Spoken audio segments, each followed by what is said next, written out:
விடயம் எங்கள் கட்சிக்காரன் தமிழீழ மக்களின் உரிமைக்காக வீறு கொண்டு போராடிய மாபெரும் தலைவர் எங்கள் பிரபாகரன் மாமா.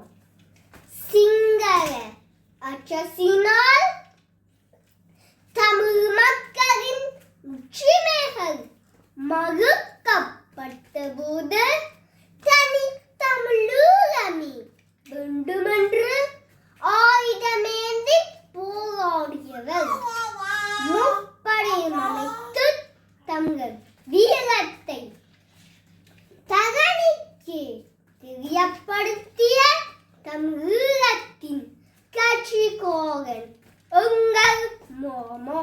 நன்றி, வணக்கம்.